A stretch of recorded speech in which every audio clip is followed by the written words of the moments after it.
ክልላችን ከ2018 ጀምሮ ለቀጣይ 25 ዓመት የአሻጋሪና የዘላቂ ልማት ፍኖተ ካርታ አዘጋጅቷል።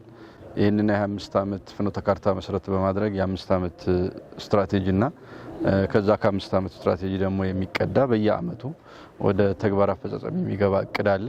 ስለዚህ 2018 ይሄንን እቅድ ደግሞ ለማስፈጸም የሚያስችል አደረጃጀት በአዲስ መልኩ በማደራጀትና ክለስተሮችን እንደገና መልሶ በማቋቋም ወደ ስራ ገብተናል።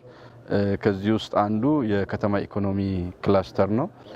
ቀልጣፋና ምርታማ የሆነ አጠቃላይ የኢኮኖሚ ስርዓት መገንባትን የሚመለከት ነው። ለዚህ ደግሞ ምርታማነትን ማሳደግ በጣም ይጠይቃል። በሁለተኛነት ደረጃ የነቃ ማህበረሰብ ክልላችንን በኢኮኖሚ ተወዳዳሪ ማድረግና እውቀት መር የሆነ ቴክኖሎጂ እንደዚሁ መፍጠር፣ እነዚህ ነገሮችን ስናስተሳስር ግን በዋነኝነት ኢኮኖሚ ግንባታ ላይ የሚያተኩር ነው።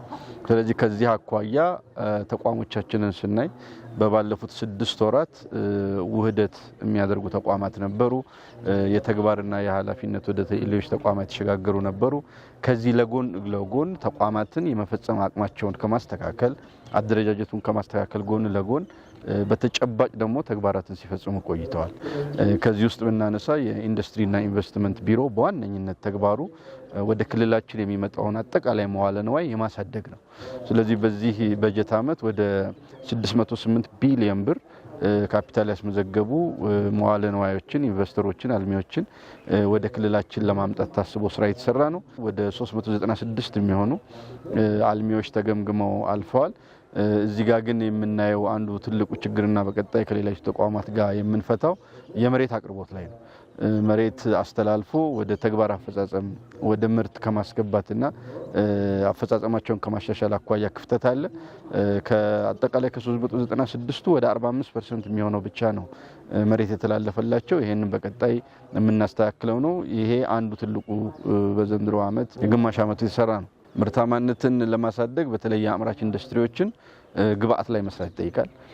ከነዚህ ግብአቶች አንዱ የፋይናንስ ግብአት ነው።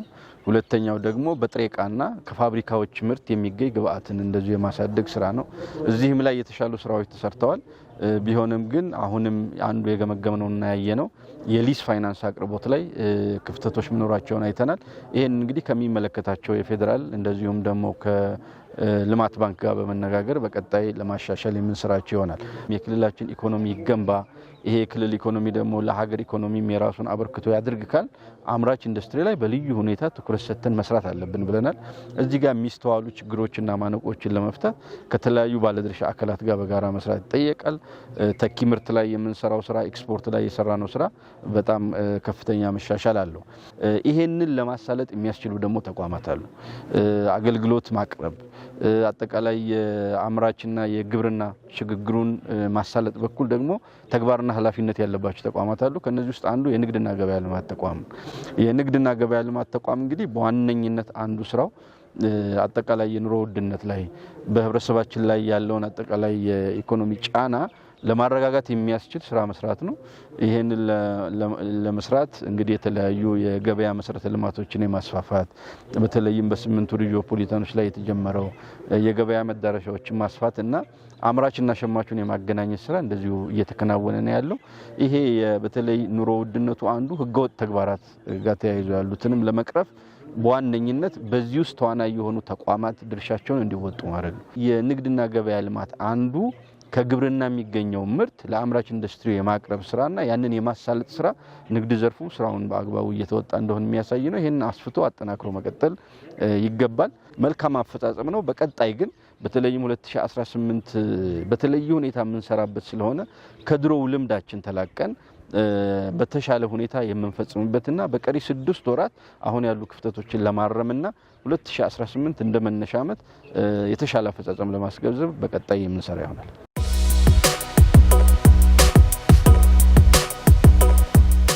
በዚህ በጀት ዓመት በተለይ የአምራች ኢንዱስትሪውን የምርታማነት የማሳደግና የማሻሻል የምርት ማሳደጊያ ወይም ደግሞ ለአምራች ኢንዱስትሪ ማነቆ የሆኑ ተግዳሮቶችን የመፍታት በትኩረት ስንመራባቸው የቆየንባቸው ጉዳዮች ናቸው ማለት ነው። በተለይ የመንገድና የመብራት ችግር ያለባቸው ኢንዱስትሪዎች ደረጃ በደረጃ ችግር መፍታት ጀምረናል። ሁለተኛ ከግብአት አኳያ ያሉ ችግሮችን የመፍታት ነው። ይሄ በተለይ ኢንዱስትሪዎቻችን ከአርሶ አደሩ ጋር የሚተሳሰሩበት ከማህበራት ጋር የሚተሳሰሩበት ይሄን ደግሞ በዋናነት የክልላችን ንግድና ገበያ ልማት ቢሮ ኃላፊነቱ ወስዶ የምርት ትስስሩ ላይ ከፍተኛ ስራ እንዲሰራ የማድረግ ስራ አቅጣጫ ተከትለናል። እዚህ ቀደም ሲል የክልላችን የሚታወቀው አብዛኛውን የግብርና ምርቶች እሴት ሳይጨምርበት ወደ ውጭ በመላክ የሚታወቅ ክልል ነው። በዚህ በጀት ዓመት ግን ብዙ የግብርና ምርቶች በኢንዱስትሪዎቻችን እየተቀነባበሩ እሴት እየተጨመረባቸው ለተኪ ምርትም ለኤክስፖርትም እንዲውሉ የማድረግ ስራዎች ተሰርተዋል ማለት ነው። የአምራች ኢንዱስትሪዎቻችን የማምረት አቅም ቀደም ሲል ከነበረበት 59.2% በዚህ በጀት ዓመት ወደ 63% ለማድረስ ነው አቅደን እየሰራን ያለ ነው። ባለፉት 6 ወራት ባደረግናቸው ስራዎች አሁን ላይ የኢንዱስትሪዎቻችን የማምረት አቅም 62.4% ላይ ደርሰዋል። ሁሉም ኢንዱስትሪዎች በሙሉ አቅማቸው እንዲያመርቱ ማነቆ የሆነባቸውን ችግሮች ተከታትሎ መፍታት ከኛ ይጠበቃል ማለት ነው። ስለዚህ እነዚህን ችግሮች ደረጃ በደረጃ ለመፍታት የካውንስሉ ይዟቸው እየሰሩ ያሉ ጉዳዮች አሉ። እኛም ካውንስሉ ክልሉን ከጎበኘና ካየ በኋላ እንደ ክልል መፍታት ያለብን ጉዳዮች ለኛ ተሰጥተው እየፈታን የመጣንበት ሂደት ነው ያለው ማለት ነው።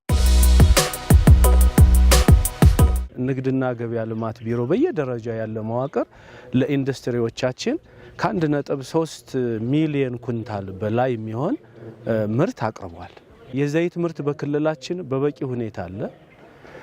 አንዳንድ ዘርፎችም ላይ ለምሳሌ ዱቄት፣ የፊኖ ዱቄት፣ ፓስታ፣ መኮረኒ አሁን ደግሞ እየተጠናከረ የመጣ ነው ማለት ነው። አንዱ በትልቁ የሰራነው ስራ ይሄ ነው። የገበያ ማረጋጋት ስራ ለመስራት በሁለት የተከፈሉ ስራዎች ይጠይቁናል።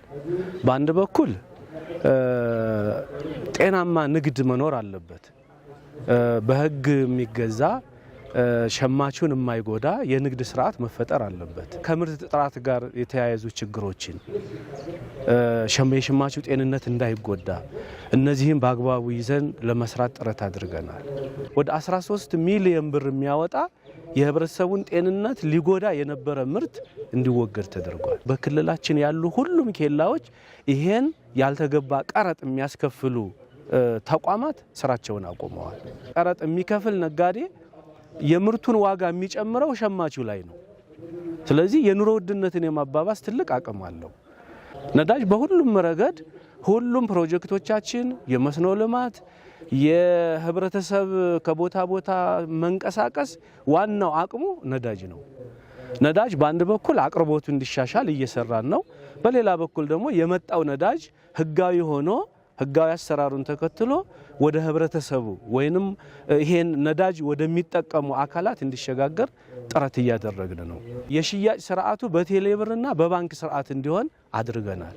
ባለፉት 6 ወራት በሰራነው ጥብቅ ቁጥጥር ወደ 18 ሚሊዮን ብር የሚያወጣ በህገወጥ መንገድ ሲዘዋወር የነበረ ነዳጅ ተሽጦ ለመንግስት ገቢ እንዲሆን ተደርጓል። ጀምላ ነጋዴዎች፣ የሸማች ህብረት ስራ ማህበራት፣ ዩኒየኖችን እየለየን ተዘዋሪ ብድርም ጭምር እያቀረብን የመግዛት አቅማቸው የማቅረብ አቅማቸው እንዲያድግ ተዘዋሪ ብድርም ጭምር እያቀረብ ምርት በስፋት ለህብረተሰቡ እንዲቀርብ እያደረግን ነው። የ6 ወር አፈጻጸሙን ብናይ ወደ 600 ሚሊዮን ተዘዋሪ ብድር እናመቻቻለን ብለን አቅደን ወደ 1.3 ቢሊዮን ብር ማቅረብ ችለን ሸማች ህብረት ስራ ማህበራት ዩኒየኖቹ ይሄ ሀብት ካላቸው በወቅቱ ገዝተው ለሸማቹ ህብረተሰብ ማቅረብ ይችላሉ። ትልልቅ ባዛሮችን መጠነኛ ደግሞ በከተሞች የድንኳን ገበያ ብለን እናዘጋጃለን።